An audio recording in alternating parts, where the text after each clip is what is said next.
Tava aqui no Twitter e vi esse tweet aqui do Márcio Tadeu, onde ele diz que o PT encheu o saco pro tal do pool de debate, os veículos de imprensa aceitaram, e agora o vovô garoto quer discutir as regras do debate para depois aceitar ir aos mesmos.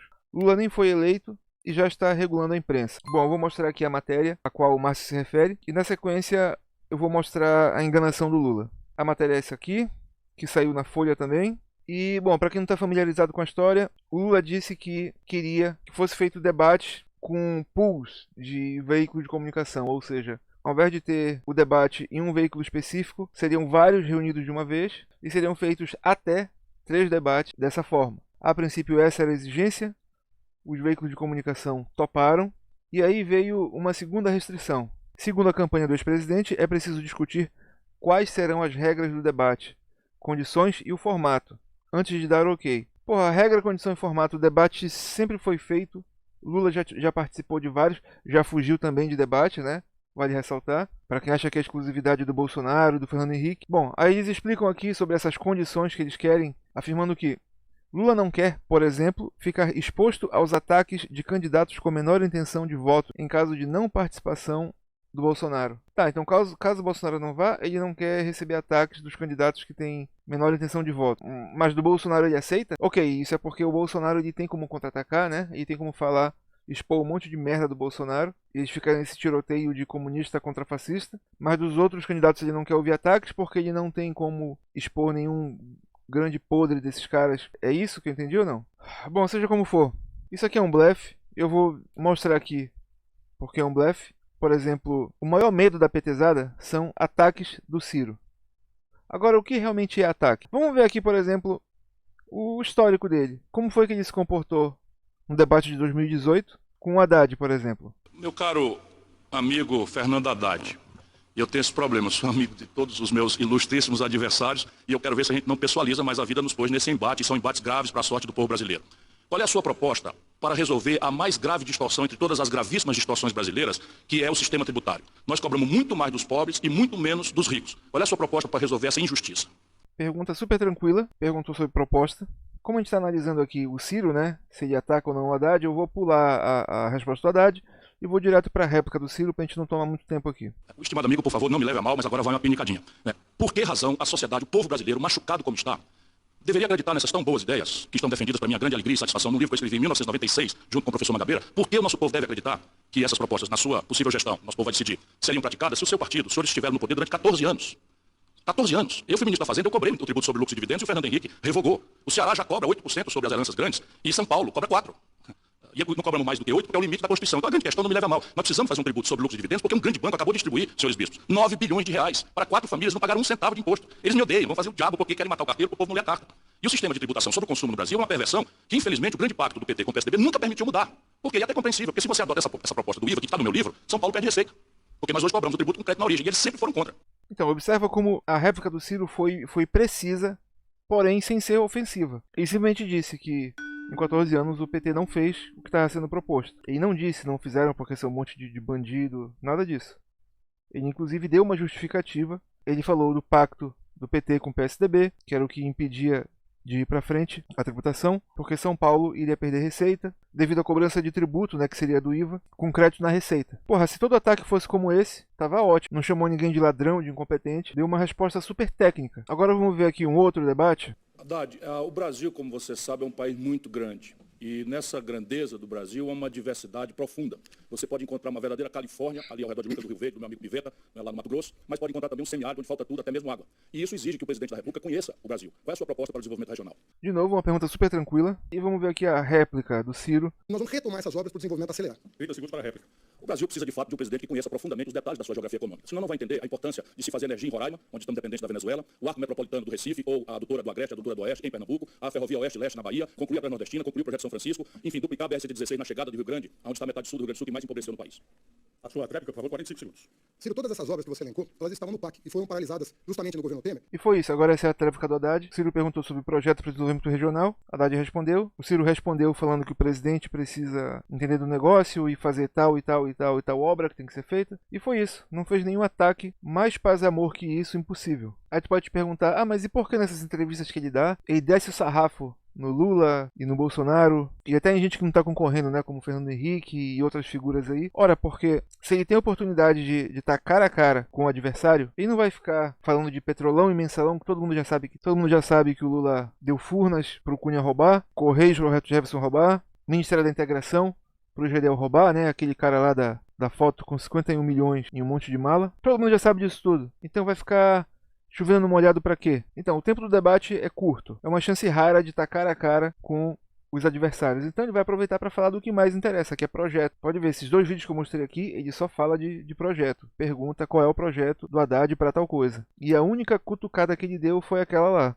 Ele disse, não, mas como é que a gente vai confiar que vocês vão fazer isso agora se não fizeram em 14 anos? Ou seja, é um debate de nível elevado que o Silvio tenta promover. E sempre fez assim. Pode pesquisar o histórico dele. Até porque o grande trunfo dele é falar sobre o projeto, é onde ele vai realmente se destacar, embora ele seja ficha limpa, mas ser ficha limpa não coloca comida no prato de ninguém, né? Tem que ter um projeto, além disso. Então, ele vai direto para o que realmente interessa, de forma que esse medo de sofrer ataques é conversa para poder dormir. Porque se o Lula tem medo de sofrer um ataque como esse que o Haddad sofreu aqui, né? Se é que se pode chamar de ataque, então, meu filho, é melhor nem se candidatar, né? Agora, acho que talvez o grande problema nem seja medo de ataque. A grande questão é que o Lula já falou que não vai falar o que ele vai fazer. O PIB, que era zero, cresceu em média 4,7%.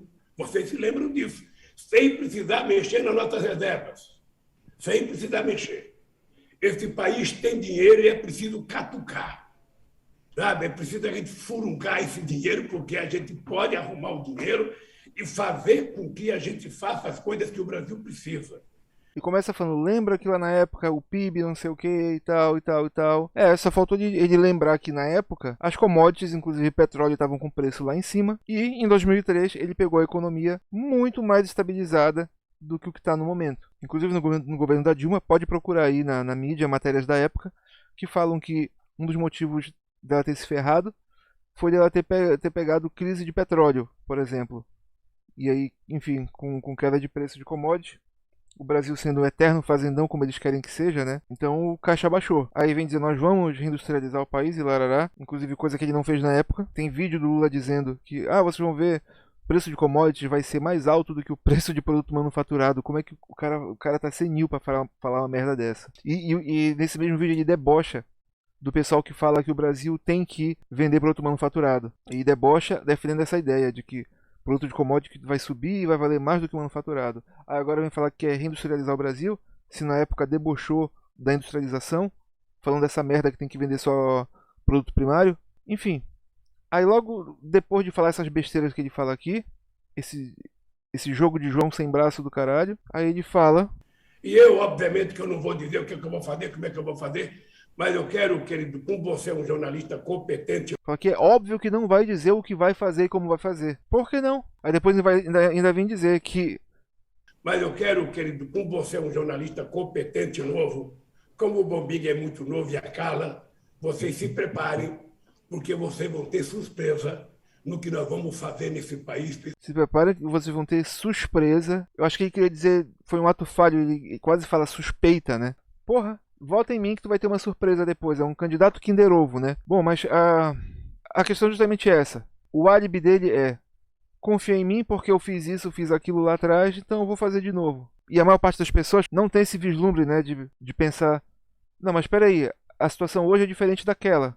Como ele vai conseguir fazer sem ter a mesma prerrogativa que ele teve lá? Do jeito que o Brasil e o mundo estão hoje. Agora, nisso de dizer o que não, depois você vai ter uma surpresa, não sei o que, ele já antecipou algumas coisas que já dão uma boa dica pra gente. Como, por exemplo, coligação de Lula tira a revogação de reforma trabalhista do plano de governo. Aqui, os partidos que formam a coligação de apoio à candidatura do Lula chegaram a um acordo sobre a prévia do programa de governo do petista. A decisão foi por remover o termo revogação da reforma trabalhista feita no governo Temer, como Lula já havia sinalizado em discursos. Ou seja, é impossível beneficiar o povo e ao mesmo tempo agradar esse monte de pilantra que o Lula colocou na sua coligação. É por isso que ele não quer falar antecipadamente de um plano de governo, porque ele sabe que ele vai se complicar. Ou ele vai apresentar um plano que interessa ao povo e aí depois ao governar, ele não vai conseguir cumprir e aí vai se queimar dessa forma, ou então ele já apresenta uma coisa que está de acordo com o que os aliados dele querem e aí ele já se queima por antecipação. Então por isso ele vem com essa história de Kinder Ovo do caralho aí. Porque você pode estar chagando fortuna e elas voarem para outro país. A França, há poucas décadas, fez isso. O capital foi para a Rússia. Eu lembro que a França está chagando fortuna e muitos empresários foram embora. Bom, como pode ver aqui nesse vídeo, ele e o Bolsonaro reproduzem exatamente a mesma mentira, palavra por palavra. Mas só para mostrar aqui como ele é um mentiroso, olha só, o que aconteceu na França, né, que ele mencionou. Celebridades como o Gerard Depardieu saíram da França para evitar medida do governo que cobra 75% de imposto sobre renda. Aí, o que é que tem a ver uma alíquota de imposto sobre grandes patrimônios, como aqui o Ciro quer colocar, que vai de 0,5% até 1,5%, e só para patrimônios acima de 20 milhões, 1,5% é o máximo. Então, foi esse o motivo do pessoal fugir da França, porque a taxação era alta. E aqui era imposto sobre renda. E o assunto que está sendo debatido no Brasil é sobre grandes patrimônios, que é outra parada. Sobre renda também, é um tópico que o Ciro comenta, mas não vai ser 75%. Na época que o Ciro estava com o ministro da Fazenda do Itamar, por exemplo, o máximo que se cobrou foi 35%. Só para fechar esse tópico, tem outra coisa. Nessa história aqui de fugir por causa de imposto, o Gerard Depardieu, ele foi a princípio para a Bélgica, né, para fugir do imposto. E a propósito, 75% é para quem fatura acima de 1.320.000, né?